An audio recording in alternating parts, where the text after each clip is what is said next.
natin ng tamang serbisyo, hindi na siwalat kung ano ba itong mga findings from LUWA.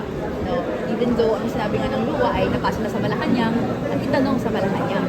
Ito ay isa sa mga points on corruption na inabangan ni engineer, inabangan ng kabataan, pero hindi naman nagbigay detalye. At isa pa, andito nga yung isa sa mga pinakamalaking nabitin na discussion on corruption, which is yung not a single word on the impeachment of VP Sara was heard.